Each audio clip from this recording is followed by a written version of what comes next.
Radio city கேட்டிருக்கீங்க. Radio சிட்டில வந்தாச்சு.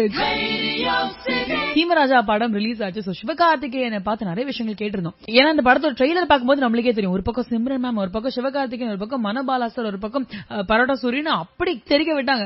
அதையும் தாண்டி சிவகார்த்திகேயன் சில சீன்ஸ் வந்து ஆர்மர்லாம் வேற போட்டு வராரு. சோ இந்த படம் எதை பத்தி எப்படி இருக்க போகுது அப்படின்னு எங்களுக்கு தெரிஞ்சுக்க ஆவலா இருந்தது. சோ இந்த படம் ரிலீஸ் ஆகிறதுக்கு முன்னாடியே நாங்க போய் அவர்கிட்ட இன்டர்வியூ எடுத்தோம்.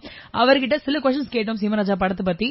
சோ அதெல்லாம் தான் இன்னைக்கு நம்ம ஸ்டார் எக்ஸ்பிரஸ்ல கேட்க போறோம். எஸ், இன்னைக்கு ஸ்டார் எக்ஸ்பிரஸ்ல ஹீமராஜா ஸ்பெஷல் அப்படிங்கிற மாதிரி சிவகார்த்திகேயனோட எடுத்த இன்டர்வியூ தான் உங்களுக்காக ப்ளே பண்ண போறேன். முதல்ல நாங்க கேட்டது வந்துட்டு பொன்ராம் சார் அண்ட் சிவகார்த்திகேயன் இந்த ஒரு காம்போ நம்ம எல்லாருக்குமே நல்லாவே தெரியும். அப்படி ஒரு செம்மையா ஒர்க் அவுட் ஆன ஒரு காம்போ இவங்க ரெண்டு பேரும். ஏன்னா வருத்தப்படாத வாலிபர் சங்கம், ரஜினி முருகன் ரெண்டு படமுமே அவர் வந்து சிவகார்த்திகேயன் சார் வச்சு எடுத்தாரு. அண்ட் அந்த ரெண்டு படமும் நம்மளுக்கு நல்லா தெரியும். செம்மையான காம்போட சூப்பரா ஆயிட்டாச்சு. சோ இந்த ஒரு படம் எப்படி இருக்க போகுது, என்ன மாதிரி நாங்க எதிர்பார்க்கலாம் அப்படின்னு கேட்டதுக்கு எப்படி வந்திருக்குன்றத நீங்களாம் தான் சொல்லணும். படம் பார்த்துட்டு எனக்கு பார்க்கும்பொழுது ஒரு நல்ல கமர்ஷியல் மாஸ் என்டர்டெய்னரா இருக்கு படம். எல்லாருக்குமே இதுல ஒரு ஸ்கோப் இருக்கு. பொன்ராம் சார் வந்து தான் காமெடியையும் தாண்டி என்னால ஒரு சாலிட் கதையை சொல்ல முடியும்ன்றது வந்து இந்த படத்துல வந்து ஒர்க் பண்ணி காமிச்சிருக்கிறாங்க. அவர் அந்த கதையை எடுத்துக்கிட்டது, அதுக்கு மெனக்கேட்ட விதம், அந்த மெச்சூரிட்டின்னு ஒண்ணு இருக்கு இல்லையா, அது வந்து இதுக்கு முன்னாடி 2 படங்கள் கொடுத்த நம்பிக்கை, அந்த வெற்றி தான். சோ அதுல எல்லாருக்கும் திரும்பவும் மக்களுக்கு பிடிக்கிற இந்த விஷயத்தையும் எப்படி சொல்ல போறோம், ஒரு ஜாலியா ஜனரஞ்சகமா எப்படி சொல்ல போறோம்ன்றது. சூரியன்ட்ட நான் இந்த படத்துல பார்த்தது எனக்கு ரொம்ப பிடிச்சது ஸ்பான்டேனிட்டி. அவர்கிட்ட அவர் ஸ்பான்டேனியஸா பேசுவாங்க, எல்லா காமெடியன்ட்டையுமே இருக்கும். இதுல அது வந்து ஆன் ஷாட்லாம் டக்கு டக்குலாம் நிறைய நடந்தது. அது நான் உங்களுக்கு வந்து நெக்ஸ்ட் இன்டர்வியூ வரும்போது நான் உங்களே கேட்டே சொல்றேன், நீங்க எதெல்லாம் கை தட்டினீங்கன்னு சொல்லி அதுல என்னால பாயிண்ட் பண்ணி சொல்ல முடியுது, இதெல்லாம் இந்த இடத்துல சொன்னாங்கன்னு சொல்லி. என்கிட்ட நான் பாக்குறதும் ஒரு ஆர்டிஸ்டா ஒரு 2.5 hours ஒரு படத்தை நம்ம ஹோல்ட் பண்றது வந்து நமக்கு நம்ம கம்ஃபர்ட் ஜோன் எல்லாம் தாண்டி சில விஷயங்களை பண்றதெல்லாம் இருக்குல்ல, அதுக்கான ஒரு நல்ல ஸ்கோப்பாவும் இந்த படத்தை நான் பாக்குறேன். நான் சோ ஹீமராஜா படத்தை நீங்க இன்னும் பாக்கல அப்படின்னா கூட இந்த படத்தோட ட்ரெய்லரை பார்க்கும்போது ஒரு கலர்ஃபுல் விஷுவல்ஸோட ராஜா ராஜா அப்படின்னு நிறைய பேசியிருக்காரு. அதுவும் ட்ரெய்லர்ல கடைசியில வந்து ஆர்மர்லாம் போட்டு ஒரு ராஜா மாதிரி வேற வராரு. சோ ஹீமராஜாங்கிறதுக்கு ஏத்த மாதிரி ராஜா மாதிரி நீங்க வரீங்களா அப்படின்னு கேட்டிருந்தோம். இதையும் தாண்டி விஷுவல்ஸ் நல்லா இருக்கு, என்ன பண்ணிருக்கீங்க அப்படின்னு கேட்டிருந்தோம். என்ன சொல்றாருன்னு பாருங்க.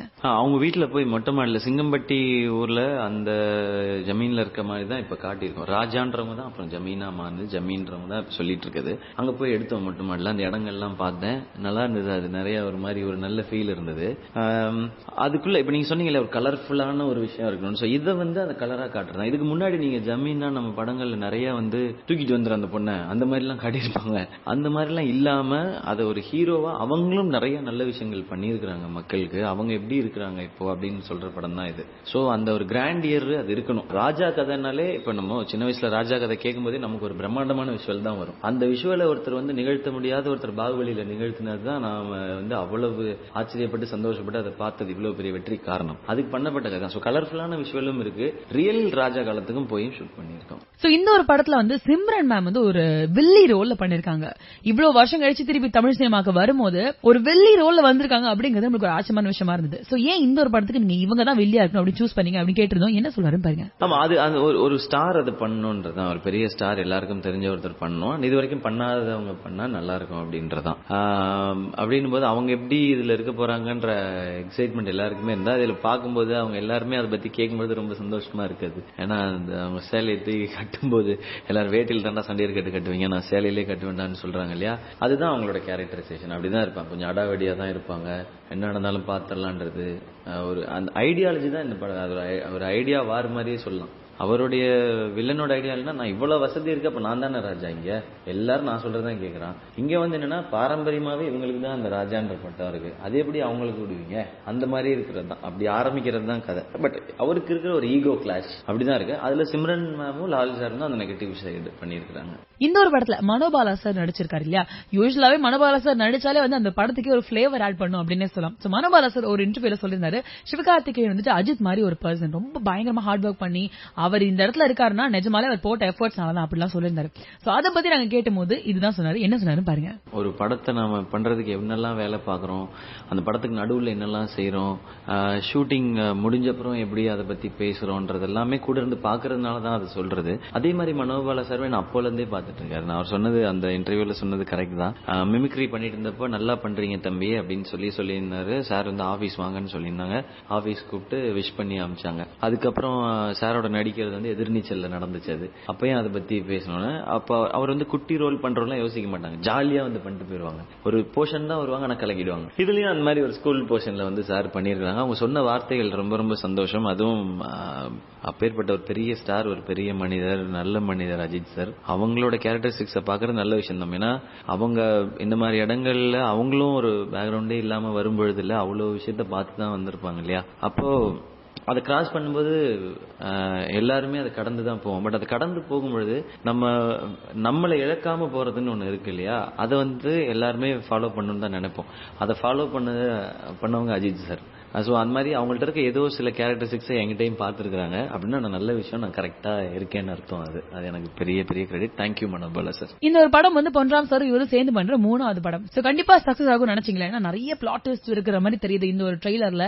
இதையும் தாண்டி சூப்பரா பிரம்மாண்டமா சில செட்ஸ்ல வேற போட்டுருக்கீங்களே அப்படின்னு கேட்டோம். கண்டிப்பா ஜெயிக்கும்ன்ற நம்பிக்கையில தான் படம் எடுக்க முடியும். இது கண்டிப்பா ஜெயிக்கும்ன்றதை நம்ம சொல்ல முடியாது, மக்கள் தான் சொல்லணும். ஏன்னா வேர்டிக்ட் அங்க இருந்து தான் வரணும். உங்களுக்கு அந்த நம்பிக்கை இருக்கு, அது மக்கள் கொடுத்தாங்கன்னா தான் அது சரியாது. இது வந்து ஒவ்வொருத்தரும் இந்த டீம் மேல வச்சிருக்க நம்பிக்கை தான்.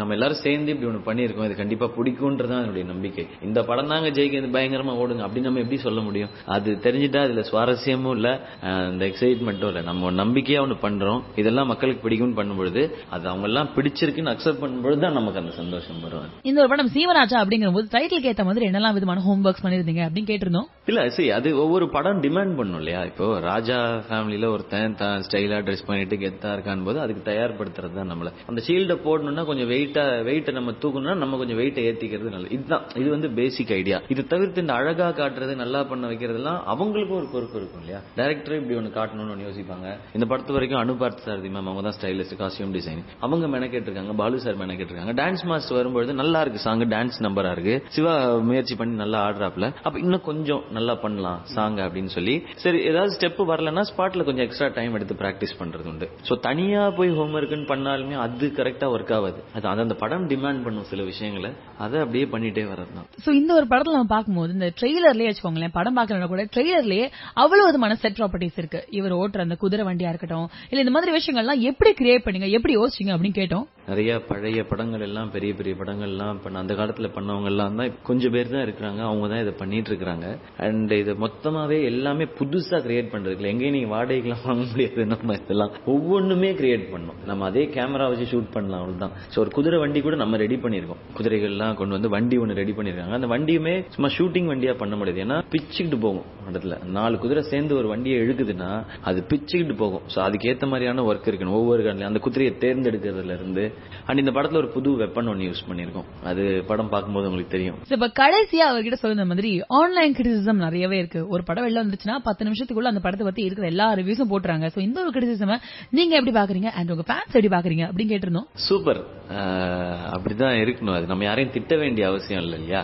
சோ அதனால நம்மள திட்டுறாங்கன்றதுனால அவங்க பண்றது மிஸ்டேக்ன்றதால நம்மளும் போய் திட்டி தான் அதை ஆன்சர் பண்ணணும்ன்றது அவசியம் இல்லை. ஏன் நம்ம தேவையில்லாத வார்த்தைகள் பண்ண, அதை எல்லாரும் பண்றாங்க, நீங்க சொல்றதுதான் அவங்களுக்கு பெரிய பெரிய கிரெடிட். நான் என்னைக்குமே அவங்களை உயர்வா தான் பாக்குறேன். அவங்க என்ன ரொம்ப உயர்வா பாக்குறாங்க.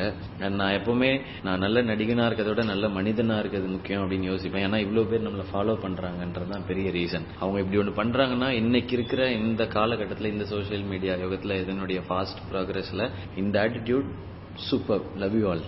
கண்டிப்பா இன்னைக்கு நம்ம வந்து கேட்ட இன்டர்வியூ உங்களுக்கு ரொம்ப பிடிச்சிருக்கும் நினைக்கிறேன். ஏன்னா ரொம்ப அழகா பேசினாரு, ரொம்ப டவுன் டு எர்த்தா, ரொம்ப சாஃப்டா, ரொம்ப ஸ்வீட்டா பேசினாரு. நம்ம எல்லாருக்குமே தெரியும் அவர் என்ன மாதிரியான ஒரு பர்சன்.